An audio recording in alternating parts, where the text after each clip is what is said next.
You know how some people are naturally gifted at everything they touch? Well, meet Zara Quinn, who has the opposite superpower. She can turn a simple task like putting on socks into a 3-act tragedy with casualties. Right now, she's dangling upside down from the cafeteria ceiling, her gravity suit sparking like a disco ball having a seizure. Below her, alien cadets dive for cover as chunks of institutional food rain down like the world's least appetizing meteor shower. How demands Instructor Blargon, his tentacles quivering with barely contained rage. How does one fail a basic gravity orientation exercise by launching oneself through titanium plating? Zara spins slowly, her ponytail defying several laws of physics. Well, you see, I thought the red button was the stabilizer, but apparently it was the emergency thruster. And the red button is labeled emergency thruster in 17 languages. Right, but I was reading the Zephyrian translation and I thought it said gentle hovering device. Instructor Cornac, a lizard-like being with the patience of a saint and the voice of a chain smoker, sighs deeply. Cadet Quinn, Zephyrian, uses pictographs. The symbol clearly shows an explosion. I thought it was a flower blooming. The maintenance crew arrives with anti-gravity nets, muttering in languages that definitely don't have translations for what they're calling Zara. As they lower her down, she waves cheerfully at her fellow cadets, most of whom are still picking mystery meat out of their hair. This is Zara's third catastrophic failure this week, and it's only Tuesday.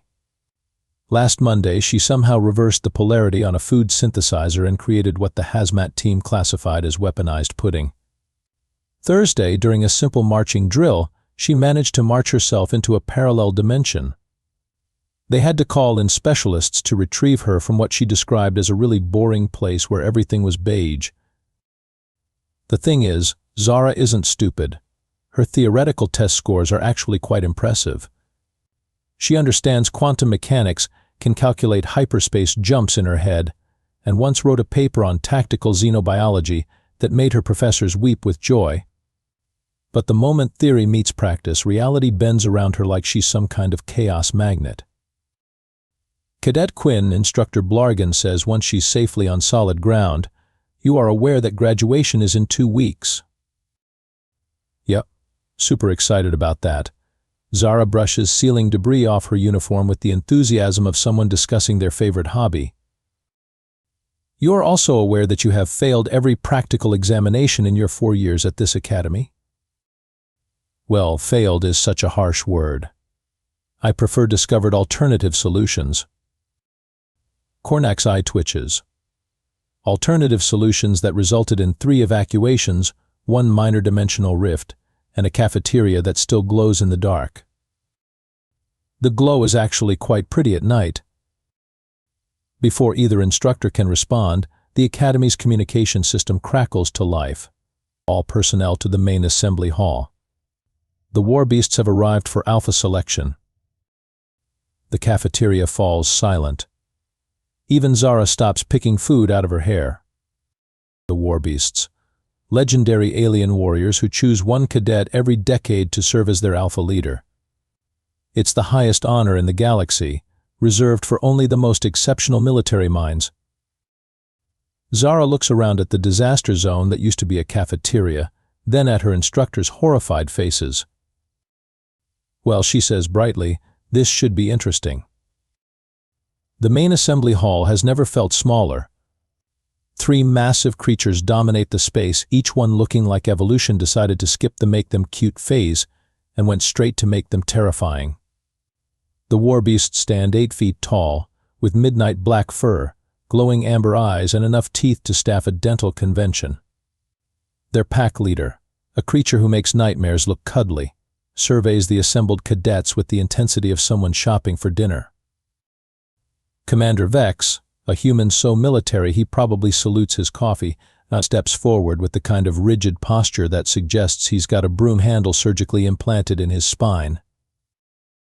"Honored Warbeasts," he begins, his voice echoing off the walls, "I present to you the finest cadets in the galaxy. Each one represents the pinnacle of military excellence, tactical brilliance, and..." He stops mid-sentence. his eye is twitching. He's looking directly at Zara, who has somehow managed to get her ceremonial sash tangled around her ankles and is currently hopping in place like a very confused penguin. "How?" Commander Vex whispers, his voice carrying the weight of a man whose faith in the universe has just been shattered. "How did Cadet Quinn get into the selection lineup?" Lieutenant Foster, a woman whose job it is to know things and deeply regret knowing them, consults her tablet with the expression of someone discovering their house is on fire. "Administrative error, sir." She was supposed to be in remedial gravity training, but the scheduling algorithm categorized her as top of class due to a database glitch. A database glitch. The system interpreted her failure scores as success scores displayed in reverse order. Commander Vex closes his eyes and takes a deep breath that sounds like it's coming from his soul. When he opens them again, Zara has somehow freed herself from the sash but is now wearing it as a hat. "Perhaps," he says with the forced calm of a man holding on to sanity with his fingernails, "we could just quietly remove her from the largest warbeast, whose nameplate reads Grimjaw in 17 languages, and whose scars read 'Don't mess with me' in Universal," turns his massive head toward Zara. His amber eyes lock onto her with laser focus. The hall falls silent except for the sound of Zara trying to untangle the sash from her hair. "Oh, hi there," she says cheerfully, apparently unaware that she's addressing a creature that could use her ribcage as a xylophone. "I like your fangs. Very symmetrical. Do you floss?" Every human in the room collectively holds their breath. You don't casually chat with warbeasts. You certainly don't comment on their dental hygiene. Grimjaw tilts his massive head, studying her with the intensity of a scholar examining a particularly puzzling ancient text. Meanwhile, Marcus Sterling, the Academy's golden boy and the kind of cadet who makes recruitment posters weep with joy, steps forward with parade ground precision. His uniform is so crisp it could cut glass, his posture so perfect it makes statues jealous. "Honored warbeasts," Marcus announces, his voice carrying across the hall like a motivational speech, "I am Marcus Sterling, valedictorian of my class, the champion of 7 combat tournaments, and holder of the Academy record for tactical excellence. I offer myself as your alpha." He performs a combat demonstration that's basically poetry in motion. Every move is flawless, every strike precisely calculated. He's a masterpiece of military training, a perfect synthesis of human determination and alien combat techniques. The warbeasts watch him with polite interest, the way you might watch someone demonstrate how to fold fitted sheets. Technically impressive, but not exactly riveting. Then they turn back to Zara, who has somehow gotten the sash stuck to the wall and is now dangling from it like a very confused bat. "This is fascinating," she says, apparently addressing the ceiling. "I think I've discovered a new way to defy gravity that doesn't involve explosions." The second warbeast, whose scars suggest a long and violent career, makes a sound that might be laughter or might be hunger. It's hard to tell with warbeasts. The third one, smaller but with eyes that suggest hidden depths of intelligence, approaches Zara with careful steps. She's still hanging from the wall, swaying gently like a human pendulum. "Oh, hello," Zara says, apparently unbothered by her current situation. "I'm Zara. I'd shake your hand, but as you can see, I'm currently experiencing some gravitational complications." The alien instructors are frantically checking their translation devices, convinced they're malfunctioning. Commander Vex looks like he's having an out-of-body experience. Marcus Sterling's perfect composure is developing tiny cracks around the edges. And the warbeasts? They're watching Zara with the kind of attention usually reserved for religious experiences or really good food. This is either going to be the greatest moment in Academy history or the most spectacular disaster since someone thought it would be fun to teach Zara about antimatter.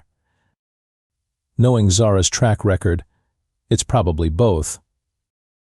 What happens next will be talked about in military academies for the next 1,000 years, assuming civilization survives the shock. Grimjaw, the pack leader whose presence makes gravity feel heavier, steps forward. His massive form moves with predatory grace toward where Zara still dangles from the wall, like a decoration someone forgot to take down after a party. He reaches up with one clawed hand and, with surprising gentleness, helps her down. Then he does something that makes every jaw in the room drop simultaneously. He bows. Not a polite nod, not a respectful inclination. A full, formal bow that in Warbeast culture means only one thing: recognition of alpha status. The other two Warbeasts immediately follow suit, creating a scene that's roughly equivalent to watching three tsunamis curtsy. "No," Commander Vex whispers, his voice cracking like a teenager asking someone to prom. "No, no, no, no, no, no, no." Lieutenant Foster stares at her tablet, as if it might suddenly display different information. "Sir, the translation algorithms are all in agreement. They've chosen her." "Well, chosen me for what?" Zara asks. "What?" Brushing dust off her uniform with the casual air of someone who has just been selected to lead the galaxy's most elite fighting force and is treating it like a minor inconvenience. Marcus Sterling steps forward, his perfect composure finally cracking like expensive china. "There's been a mistake. I am the obvious choice. I have the highest scores, the best combat ratings, the most." Grimjaw turns to look at him, and Marcus's words die in his throat. There's something in the Warbeast's amber eyes that suggests disagreement might not be the healthiest life choice right now. Perhaps Instructor Blargan suggests, his tentacles writhing nervously, we could run the ceremony again, check for translation errors, consult the ancient protocols. The smallest Warbeast, who apparently understands galactic standard better than anyone realized, speaks for the first time. Her voice sounds like distant thunder mixed with wind chimes, and when she speaks, everyone listens. "No error. Choice made. Zara Quinn is Alpha." The silence that follows could be bottled and sold as a meditation aid. "But I failed everything," Zara points out helpfully. "I mean everything. I once failed a test on how to breathe in space by somehow creating a vacuum in my helmet while it was pressurized." "That should be physically impossible," Marcus mutters. "I know, right?" Even the physics professors were impressed. Commander Vex rallies his remaining sanity for one last assault on logic. "Honored Warbeasts, surely you understand that Cadet Quinn lacks the necessary qualifications for..." Grimjaw's growl cuts him off mid-sentence. It's not an angry growl, exactly, but it's the kind of sound that makes everyone remember that Warbeasts got their reputation by being very good at ending conversations permanently. "Choice made," the pack leader rumbles, his voice like stones grinding together. "Ancient law. Final." And that's that. Because when creatures who can bench press battle cruisers tell you something is final, you don't argue. You smile, nod, and start updating your will. "Well," Zara says into the stunned silence, "this is awkward. Are you sure you didn't mean to choose someone else? Maybe someone whose name rhymes with mine? I'm sure there are plenty of qualified Zaras out there." The Warbeasts exchange looks that seem to involve an entire conversation in the space of seconds. Finally, Grimjaw turns back to her. "You. Only you." Lieutenant Foster is frantically scrolling through regulations on her tablet. "Sir, galactic law is very clear. The Warbeast's choice of Alpha cannot be overruled, appealed, or reversed. It's been that way for over a millennium." Commander Vex looks like he's aged 10 years in the last 10 minutes. But she can't even walk across a room without causing a minor disaster. "I can hear you," Zara says cheerfully. And in my defense, that room had unusually slippery floors. It was carpeted. The Warbeasts are already moving toward the exit, clearly expecting their new Alpha to follow. Zara hurries after them, leaving behind a room full of people whose worldviews have just been thoroughly demolished. "Wait up," she calls to her new pack. "I should probably mention that I get motion sick in hyperspace, and I'm allergic to most military rations. Also, I have no idea what an alpha is supposed to do. From behind her comes the sound of Commander Vex's head hitting his desk repeatedly, and Lieutenant Foster ordering a very large bottle of something that isn't regulation but probably should be. If you've ever wondered what it looks like when an unstoppable force meets an immovable object, the answer is Zara Quinn trying to learn Warbeast pack protocols. The Warbeast den is exactly what you'd expect from creatures who consider interior decorating to be synonymous with intimidation tactics. Everything is black metal, sharp edges and surfaces that look like they could double as weapons in a pinch. The walls are covered with what Zara cheerfully assumes are abstract art pieces until Grimjaw mentions their trophy collections from various battles. Oh, she says, examining what she now realizes is probably someone's spine. That's decorative. Day 1 of Alpha training begins with language lessons. Warbeasts communicate through a complex system of growls, snarls, and sounds that make dying vacuum cleaners seem melodic by comparison. Zara listens intently to Grimjaw's demonstration, nods thoughtfully, and then produces a noise that sounds like a cat being slowly deflated. "What did I just say?" she asks hopefully. The second Warbeast, whose name sounds like Razorclaw but might be breakfast for all Zara knows, makes a sound that's either laughter or severe indigestion. "You just declared war on the ceiling." Grimjaw translates with what might be patience or might be the early stages of a migraine. "Well, it is looking at me funny." Day 2 involves learning pack hierarchy, which is apparently more complex than quantum mechanics and twice as deadly to get wrong. Zara takes detailed notes, asks intelligent questions, and then immediately forgets everything the moment she tries to apply it. She accidentally challenges the third Warbeast, Shadowmaw, to ritual combat by offering her a sandwich. She somehow promotes herself to Supreme Pack Leader by sneezing at the wrong moment, and she inadvertently insults their ancestors by complimenting their fur care routine, which apparently translates to questioning their battlefield prowess. How Shadowmaw asks in perfectly articulated galactic standard, causing Zara to jump because she didn't know the Warbeast could speak it. Does one being contain so much chaos? "Practice," Zara replies automatically, then pauses. "Wait, you speak standard?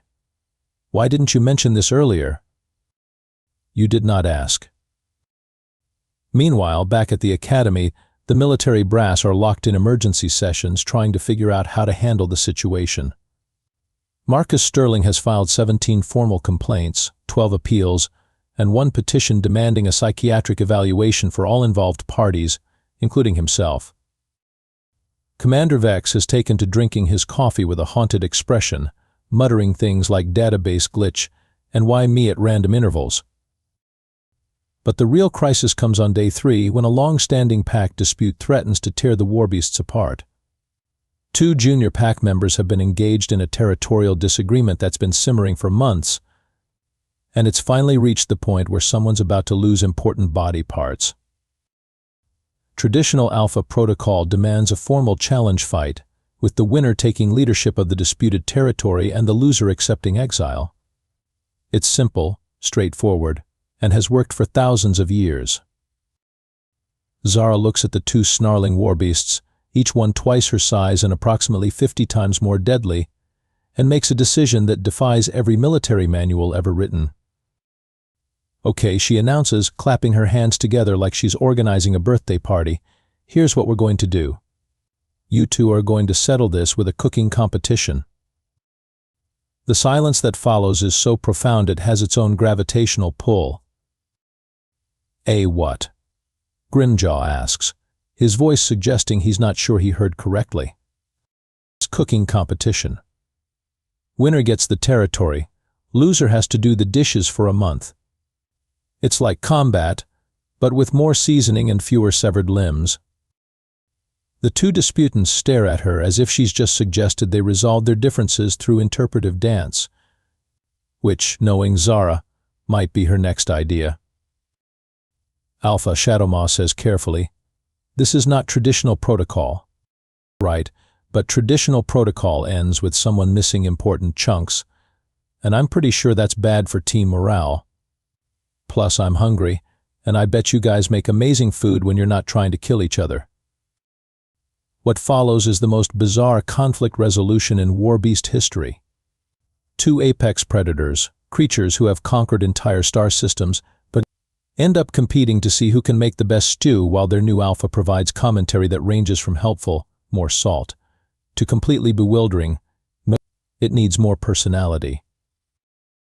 The winner is declared based on flavor, presentation, and creative use of ingredients I can't identify but definitely didn't want to know about. The loser accepts defeat gracefully and immediately asks for the recipe.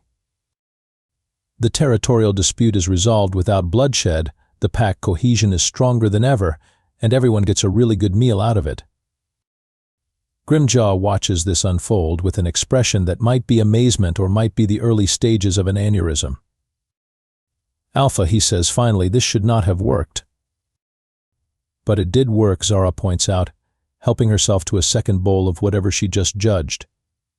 And nobody had to lose any important body parts. I call that a win. For the first time since they chose her, the Warbeasts look at their alpha with something that might actually be respect. Or possibly just really good-natured confusion. With Zara, it's often hard to tell the difference. Murphy's Law states that anything that can go wrong will go wrong. There should be a corollary called Quinn's Law, which states that when Zara Quinn is involved, things will go wrong in ways that make Murphy look like an optimist.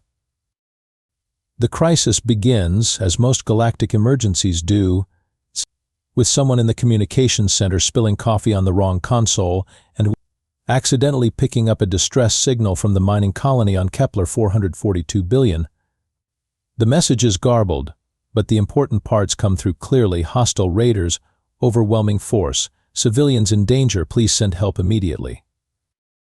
Within minutes, the Academy mobilizes its full military response. Battleships launch, fighter squadrons deploy, and elite combat units prepare for what looks like a standard search and destroy mission against some unfortunate pirates who picked the wrong target. There's just one problem. The Warbeasts refuse to deploy without their alpha. What do you mean they won't go? Commander Vex demands, his voice reaching frequencies that make nearby glass vibrate ominously.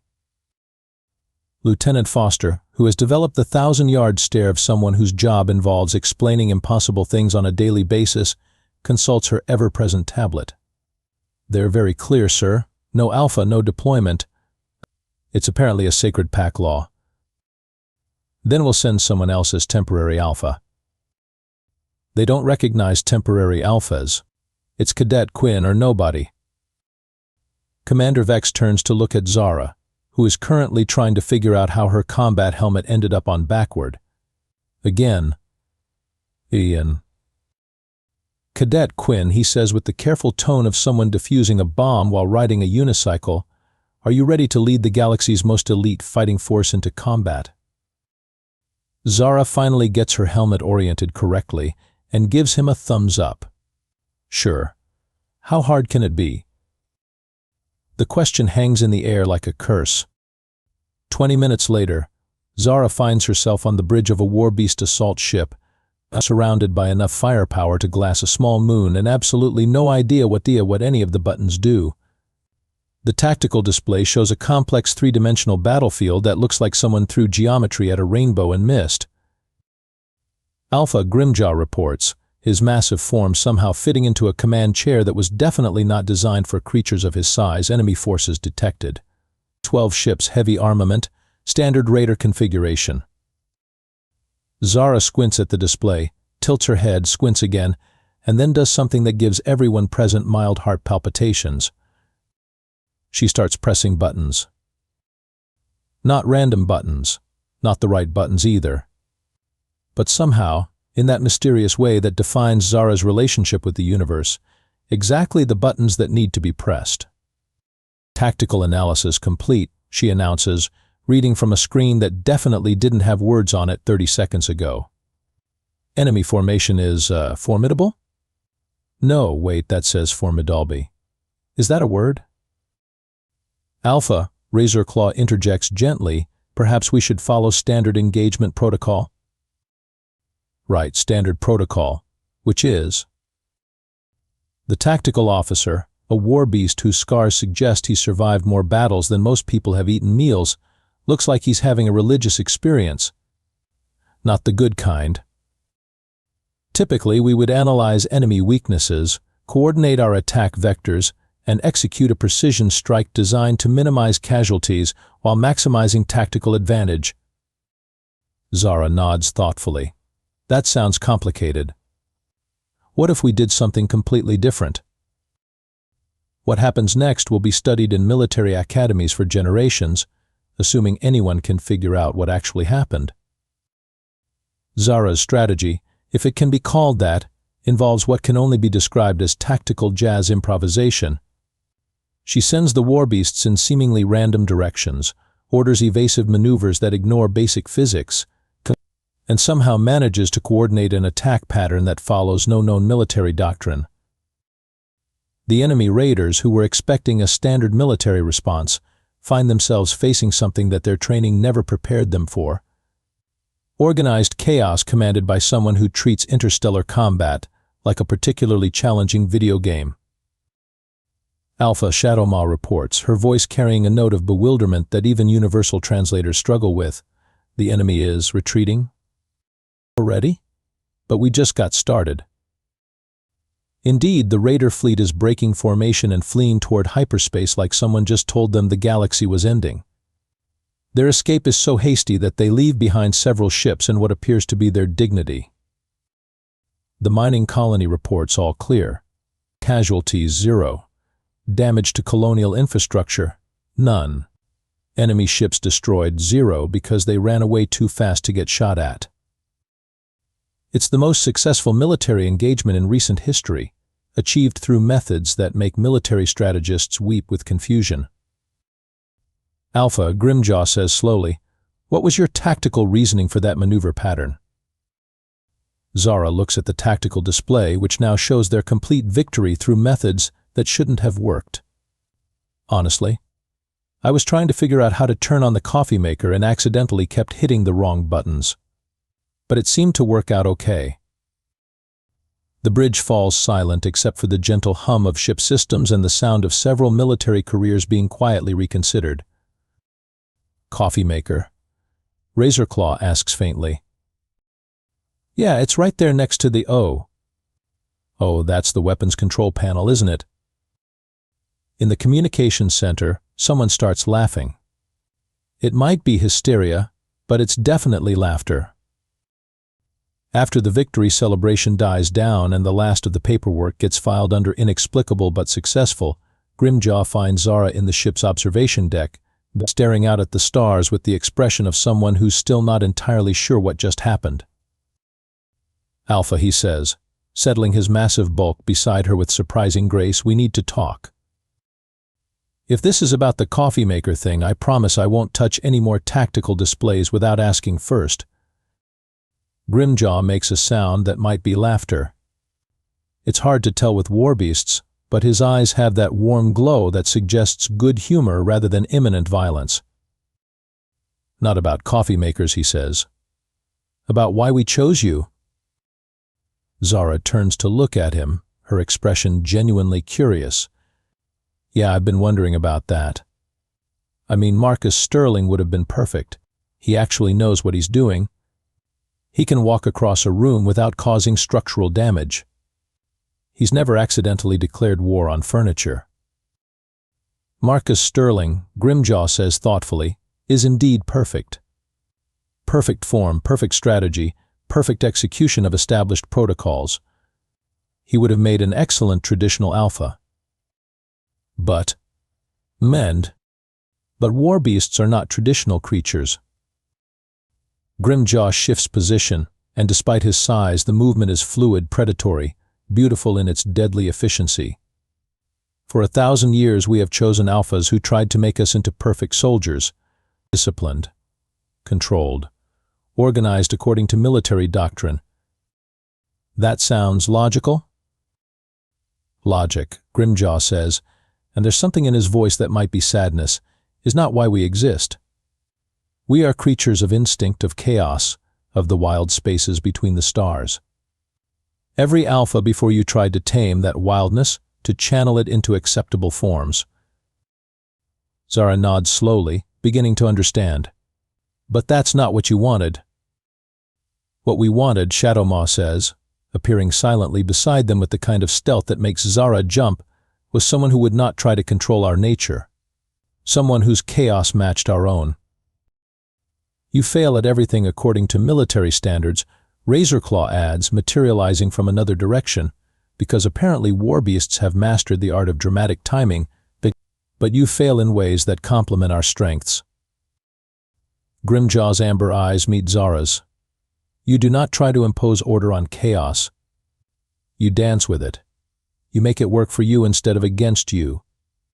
Today, your unpredictability confused our enemies while perfectly matching our instinctive combat patterns. The cooking competition, Shadowmaw continues, should not have resolved a territorial dispute. But it did because you understood something our previous alphas never grasped. Which was that sometimes the best solution is the one nobody expects. That strength comes not from rigid discipline, but from the ability to adapt, to improvise, to find new ways through old problems. Zara sits quietly for a moment, processing this. So you chose me because I'm a disaster? We chose you, Grimjaw says with what she's learning to recognize as Warbeast humor, because you are our kind of disaster. And somehow, for the first time in her life, that makes perfect sense.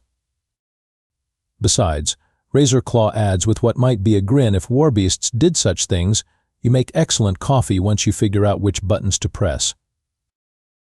Looking out at the stars, surrounded by creatures who chose her not despite her flaws but because of them, Zara Quinn finally understands what it means to belong somewhere. Even if that somewhere is leading the galaxy's most elite fighting force through methods that make military strategists question their life choices.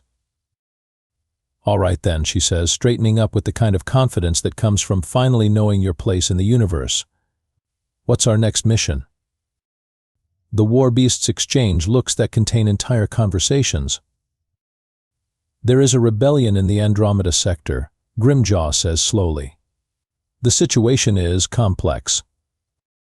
Complex how? The rebels are using traditional military tactics, very predictable, very organized. Zara grins, and for the first time it's the kind of grin that makes the Warbeasts proud of their choice. Perfect, she says. I have some ideas. Somewhere in the galaxy, a group of very organized rebels is about to discover that sometimes the most dangerous enemy is the one who doesn't know the rules. And in the Military Academy database, Zara Quinn's file gets a new notice, mission success, methods classified due to inability to explain. It's the kind of victory that legends are made of, achieved by someone who turned failure into an art form and somehow made it work. The alpha nobody expected, leading the pack nobody could tame, through methods nobody understands. And it works beautifully.